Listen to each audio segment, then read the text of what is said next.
பூஷன்ஜியை பார்த்தால் போதும், ஜாதகம் உங்கள் சாதகமாகும். வணக்கம் நேயர்களே, பூஷன்ஜி பழனியப்பன் ஆஸ்ட்ரோ சேனல் நேயர்களுக்கு வணக்கம். அன்னையின் பேராற்றலும் பிரபஞ்ச பேராற்றலும் உங்கள் இல்லங்களிலும் இதயங்களிலும் முழுமையாக நிறைந்து இருக்கட்டும். ஒரு நேயர் கேட்டிருந்தார், ஒரு நேரில் பல நேயர்கள் கேட்டிருந்தாங்க, சார் வசியமையெல்லாம் விளம்பரம்லாம் வருது, தனவசியமை, தனாகிருஷ்ணமை, அப்புறம் வசியம் அப்படிங்கிறதுலாம் உண்மையா, வசியமைங்கிறதுலாம் உண்மையா, அந்த மாதிரி மையெல்லாம் தயார் பண்ணால் அது வேலை செய்யுமா அப்படின்னு கேட்டிருந்தாரு. அது 100% மைங்கிறது உண்மை தான். ஒரு டைமில் நம்மளுமே கொடுத்தோம், இப்போயும் சில விஷயங்கள்லாம் வச்சுட்டு தான் இருக்கிறோம். நிறைய பேர் அதை பில்லி சூனியம் அப்படின்லாம் நினச்சிக்கிறாங்க, வசியம் பண்ணிடுறதுன்னு நினச்சிக்கிறாங்க. தவறான காரியங்களுக்கு பயன்படுத்தக்கூடாதுங்க. நியூமராலஜியிலே தவறான காரியங்களுக்கு பயன்படுத்த முடியும். ஒருத்தரோட பேரை முறைப்படி பார்த்திங்கன்னா நீங்கள் எண்கணிதம், அதாவது நியூமராலஜி, பிரமீன் நம்பர், சூக்ஷமயன், பூர்வேன், இந்த அடிப்படையில் ஒருத்தரோட பேரை நீங்கள் டெய்லி அவரை மனசில் ஆழமாக நினச்சி உச்சரிச்சுக்கிட்டே வந்தீங்கன்னா அவருக்கு பாதிப்புகளை ஏற்படுத்தும். அது ஒரு வகையில் சொல்லப்போனால் பிரயோகம் தாங்க. அப்போ எப்போ அதை ஒருத்தர் செய்கிறாரு அப்படின்னா, என்றைக்கு அவருக்கு நேரம் கெடுதோ அப்போ இவர் அதை செய்கிறாரு. அதுதான் உண்மையிலே. இல்லைன்னா செய்வினைங்கிறது யாருக்கு வேணாலும் செய்யலாம். அதுக்கு விஷயம் தெரிந்தவர்கள் இப்போல்லாம் யாருமே கிடையாது, ரொம்ப மிக மிக குறைவு. ஏன்னா அதெல்லாம் குருகுல கல்வியில் ஜோதிடத்தை 7-8 வருஷம் நீங்கள் போய் குருகுல கல்வியில் படித்தா ஒரு 30% 40% தான் கற்றுக்க முடியும். நீங்கள் ஏதாவது எல்லா ஜோதிடர்களும் எடுத்துங்க, ஜோதிடம் பற்றி அறிந்தவர்களும் எடுத்துங்க, மனசில் கை வச்சு சொல்லுங்கள். நாங்கள் புஸ்தகத்தில் உள்ளதை அப்ளை பண்ணுறோம், அப்படியே கரெக்டாக நடந்துக்கிட்டு இருக்குன்னு சொல்லுங்கள் பார்ப்போம். யாராவது ஒருத்தரை மனசில் கை வச்சு சொல்லுங்கள். மரண கண்டிகைன்னு ஒரு நூல் இருக்குங்க. ஒருத்தரோட மரணத்தை தெளிவாக நிர்ணயம் பண்ணுறதுக்கான அத்தனை விளைமுறைகள் கொடுத்துருக்கான். அப்படியே கால்குலேட் பண்ணும்போது கூட அதில் கூட மிஸ் ஆகிறதுக்கான வாய்ப்புகள் நிறைய இருக்குது. 25-30% இருக்குது. அந்த காலத்துக்கு அது சரியாக இருந்தது. அருமையான நூல், அற்புதமான நூல். பார்த்திங்கன்னா ஆக்சுவலாக இந்த மாதிரி ஜோதிடர்களுக்கு பார்த்திங்கன்னா நிறையா இறையாற்றல் இருந்து அவங்க பேசுகிறது தான் அவங்களுக்கு நடக்குது. ஆக்சுவலாக அப்படி தான் சொல்லும். இந்த மை பார்த்திங்கன்னா இன்றைக்கி தயார் பண்ணக்கூடிய பொருட்கள் அஷ்டகந்தம் அப்படிங்கிறதே ரொம்ப விலை உயர்ந்ததுங்க. அது இன்றைக்கி சில கம்பெனிகள்லாம் வெளியிடுறாங்கன்னு கேள்விப்பட்டேன். அவ்வளோ கம்மிக்கெல்லாம் அஷ்டகந்தம்லாம் ரெடி பண்ண முடியாது. ஏன்னா இன்றைக்கி ஒரிஜினல், நல்ல ஒரிஜினல் ஜவ்வாது பவுடர் 1 கிராம் 10,000 ரூபாய்க்கு மேலேங்க விலை. ஆக்சுவலாக சொல்ல போனால் 10,000 ரூபாய்க்கு மேலே தான் விலை. அது எவ்வளோ, அதுக்கு மதிப்பு கிடையாது. அதுபோல் ஒவ்வொரு பொருள் இருக்குது அஷ்டகந்தத்தில். ஒவ்வொரு பொருளுமே விலை உயர்ந்தது. இன்னைக்கு கிடைக்கிற பொருட்கள் தரம் இல்லை. தரமான பொருட்களை தேடி எடுத்து சேகரித்து வைத்தால் அதற்கான தொகையை கொடுக்கக்கூடியவர்கள் தயங்குவார்கள், கிடைக்காது. ஆனால் மிகப்பெரிய வெற்றியாளர்கள் சில விஷயங்களை பயன்படுத்திக்கிட்டு தாங்க இருக்காங்க. பயன்படுத்தி தான் வெற்றி அடைஞ்சிக்கிட்டு இருக்காங்க. திறமை, அதிர்ஷ்டம் எல்லாமே அதுக்கு அவங்களுடைய கர்மா வாய்ப்பு, அவங்களுடைய ஜாதக அமைப்பு, சரியான நபர் அவங்களுக்கு கிடைக்கிறாங்க, சரியான வழிகாட்டி கிடைக்கிறாங்க. உங்களுக்கு ஒரு வழிகாட்டி, எங்கள் சிஇஓ அருமையானவர், மிக புத்திசாலி அப்படின்னா இவருடைய கர்மாவானது அருமையான சிஇஓக்குன்னா ஒரு கம்பெனியில் உட்கார வைக்குதுங்க. அவரோட புத்திசாலித்தனத்தை ஏற்படுத்தி கொடுக்குது. அது மாதிரி நல்ல சில விஷயங்களை பயன்படுத்தி உங்களுக்கு அவங்கள வெற்றியாளர்களாக ஆக்குது. மைங்கிறது 100% உண்மை தான். இன்றைக்கி அதை தயார் பண்ணி நாங்கள்லாம் தயார் பண்ணி வச்சுருக்கோம். அதை விளம்பரப்படுத்த ஓதுமனோ விரும்பலை. சில தேவையானவர்கள், மிக முக்கியமானவர்கள் அதை பயன்படுத்திக்கிட்டு தான் இருக்காங்க. அவங்களெல்லாம் பேர் சொல்ல விரும்பி விளம்பரப்படுத்திக்க வேண்டிய அவசியம் கண்டிப்பாக கிடையாது. அது பயன்படுத்தினால் கண்டிப்பாக மாற்றங்கள் ஏற்படுது. எப்போ பயன்படுத்துகிறாங்க? அவங்களுக்கு விதி இருப்பின் பயன்படுத்துகிறாங்க. அதான் உண்மை. நான் பண்ணிட்டேன், நான் செஞ்சிட்டேன், நான் தான் பெரிய ஆள், எனக்கு மிஞ்சி யாரும் கிடையாது அப்படிங்கிறதுலாம் இது எதுவுமே கிடையாது. நான் பல முறை தொலைக்காட்சியில் சொல்லிட்டேன். மிக அற்புதமான ஜோதிடர்கள் கிராமங்களில் பிரபலம் இல்லாமல் இருக்காங்க. எவ்வளவோ ரொம்ப ரொம்ப அதி அற்புதமான ஜோதிடர்கள்லாம் இருக்காங்க.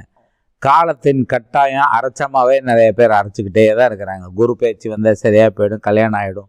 சனி பயிற்சி வந்தால் கல்யாணம் ஆகிடும். நான் பேசுவது யாருக்காவது கோபத்தை ஏற்படுத்தலாம், அதை ஒன்றுமே பண்ண முடியாது. ஏன்னா நான் தான் பல முறை சொல்லிட்டேனே, ஒரு கருத்துக்கு மாற்று கருத்து எப்போவுமே இருக்கும். இன்றைக்கி யோகாவை எடுத்துக்கங்களேன், ஒரு யோகா பண்ணால் இன்னொரு யோகா மாற்று யோகா பண்ணணும். இன்றைக்கி யார் அதை கரெக்டாக ப்ராப்பராக சொல்கிறா? சேனல்லே ஒரு யோகாவை சொல்லிட்டு போயிடுறாங்க. மாற்று யோகா பண்ணலைன்னா அது தவறாக முடிந்துவிடும். அதனால தான் நான் சொன்னேன், குறிப்பிட்ட வயதிற்கு மேலே யோகாவே பண்ணாதீங்க. மூச்சு பயிற்சி பண்ணுறேங்கிறாங்க. தவறான மூச்சு பயிற்சி. சிலருக்கு மூச்சு பயிற்சி செட் ஆகாதுங்க. நுரையீரலை குணப்படுத்துறதுக்கு மிக அருமையான விஷயங்கள்லாம் இருக்குது. ஆனால் அந்த அருமையான விஷயங்களை பயன்படுத்திட்டு அப்புறம் எப்படி பலருடைய பிழைப்பு கெட்டு போவோமே உங்களுக்கு. உங்கள் வீட்டுக்கிட்டே பார்த்தீங்கன்னா புதுசாக திடீர்னு ஒரு செடி வரும். அந்த செடிக்கு ஒரு மருத்துவ குணம் கொண்ட செடியாக இருக்கும். உங்கள் வீட்டில் அது சம்மந்தமான நோய் வரப்போகுதுங்கிறத இயற்கை உங்களுக்கு அடையாளம் காமிக்குதுங்க. உங்களுடைய கடவுள் கூடவே இருக்கார், உங்கள் இதயத்திலே இருக்கிற, அவங்க சொல்லி கொடுத்துக்கிட்டே இருக்காரு. செய்யாத நம்ம கேட்குறதில்ல. உங்களுக்கே தெரியும், நீங்கள் நான் தப்பாக பண்ணிட்டேன் சார், அந்த இடத்துல கல்யாணம்பாங்க. இல்லை, அது உங்கள் தலையெழுத்து. நீங்கள் அந்த இடத்துல தான் முடிக்கணுன்றது முடிச்சு அவஸ்தைப்படுறீங்க. அதான் உண்மை. ஆக்சுவலாக சொல்லப்போனால் அது பலமுறை காமிக்குது சகுனம் உங்களுக்கு. நான் இன்றைக்கி வாஸ்து பார்க்க போகிற இடத்துக்கு வழியில் இருக்கக்கூடிய விஷயங்கள், நடக்கக்கூடிய விஷயங்கள் ஏதாவது ஒன்று கண்ணில் பட்டுதுன்னா உடனே அந்த வீட்டில் இதுதான் குறைபாடு இருக்குங்கிறத உணர்த்திவிடும். பார்த்தீங்கன்னா அது பக்கத்தில் இருக்கவங்ககிட்ட சொல்லுவேன், இந்த குறை தான் இருக்கும் அப்படின்ட்டு. அது குறை தான் இங்கே இருக்கும் அப்படின்னு. இது பெருமைப்படுற விஷயம்லாம் இல்லை. பெருமைப்படுறதுக்கு ஒன்றுமே கிடையாது. ஆக்சுவலாக பார்த்தீங்கன்னா அது சொல்லிக் கொடுக்குது. இயற்கை நமக்கு நிறையா சொல்லிக் கொடுக்குது. நீங்கள் ஒரு கேள்வி வைக்கலாம், சார் நீங்கள் கேட்குறீங்களா சார் அது எல்லாத்தையும் இயற்கையை சொல்லிக் கொடுக்குது? நானும் தான் கேட்குறேன். நிறைய இடத்துல நானும் தான் கேட்கல. நானும் நிறையா என்னுடைய தொழில்களில் ஏமாந்துருக்கேன். தொழில்னால் நான் ஜோதிடத்தை சொல்லலை, தொழில்களில் நானும் நிறையா ஏமாந்துருக்கேன். நிறையா நான் பணங்களை இழந்திருக்கேன். நிறையா பேர் என்னை ஏமாற்றிருக்காங்க. காரணம் என்ன அப்படின்னா நான் கேட்கல. அது இயற்கை சொல்லி கொடுக்குது. அதை மீறி வெளிமனம் என்னென்னா, சரி பாவம் ரைட்டு இப்படிலாம் சொல்கிறாங்களே அப்படிங்கிறது உள்மனம் சொல்லுது, வேணாம் இது செய்ய வேண்டாம் அப்படிங்கிறது.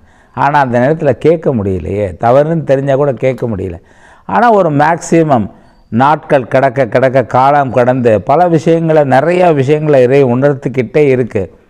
நல்லா பேசிக்கிட்டே இருக்குது. இன்றைக்கி எச்சினி இருக்குது, ஜின்னு இருக்குது, கிங்கினி இருக்குது, கர்ண எச்சினி இருக்குது. இதெல்லாம் 100க்கு 100 உண்மை உங்களுக்கு கண்ணதில் நிரூபிக்க முடியுங்க. இன்றைக்கி அசைவம் சாப்பிடாதீங்கிறாங்க. நானும் தான் சொல்கிறேன் அசைவம் சாப்பிடாதீங்கன்னு சொல்கிறேன். அதுக்கு சில ரீசன் இருக்குது. ஏன்னா குணாதிசயங்கள் கொஞ்சம் மாறும், அவ்வளோதான்.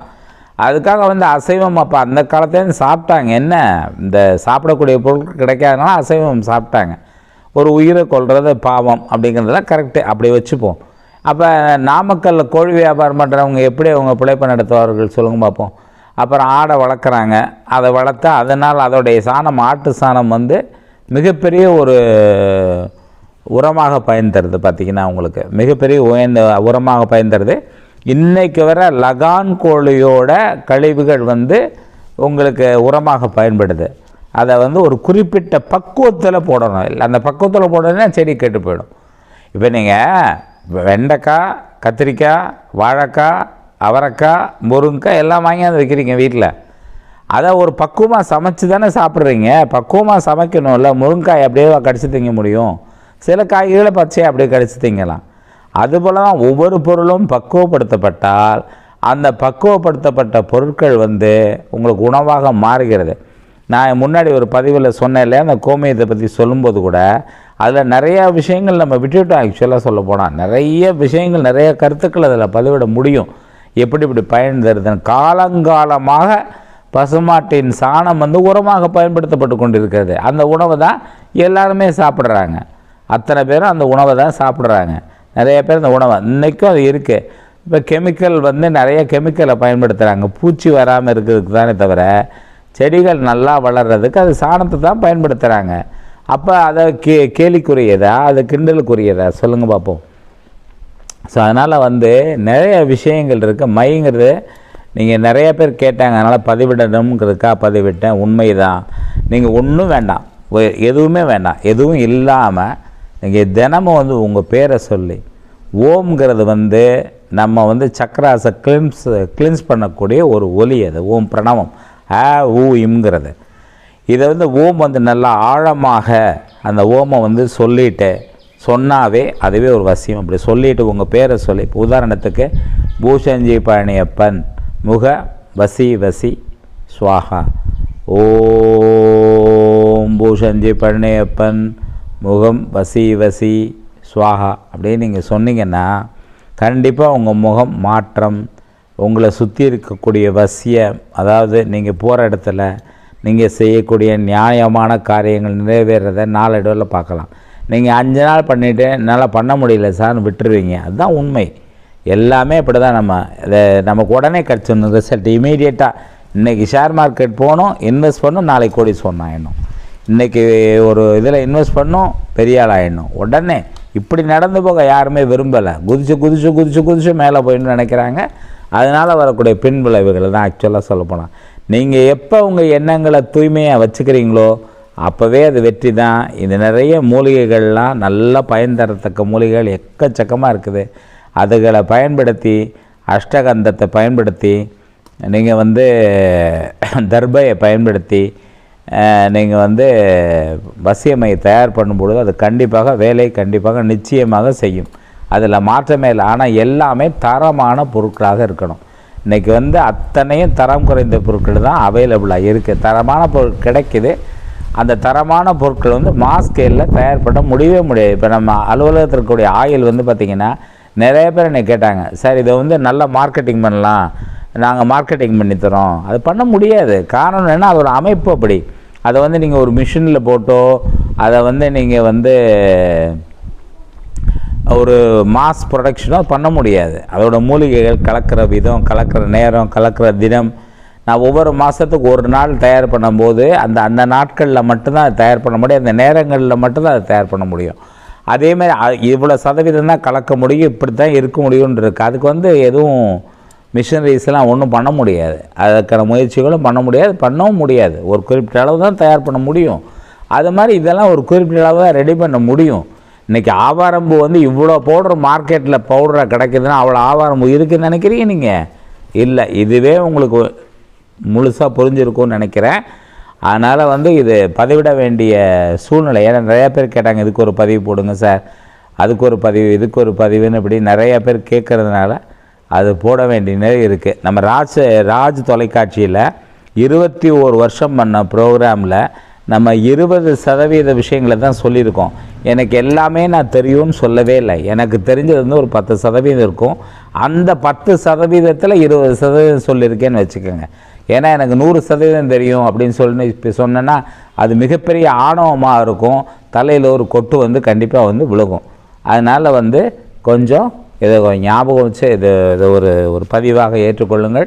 இதில் ஏதாவது தவறு இருந்தால் நீங்கள் சொல்லுங்கள். நான் இது சொல்கிறதில்ல தவறு. உங்கள் கருத்துக்களை பதிவிடுங்கள். வரவேற்கும். நன்றி. ஜோதிடம் என்றால் பூஷன்ஜி, ஜோதிடம் தானே பூஷன்ஜி, ஜோதிட திலகம் பூஷன்ஜி.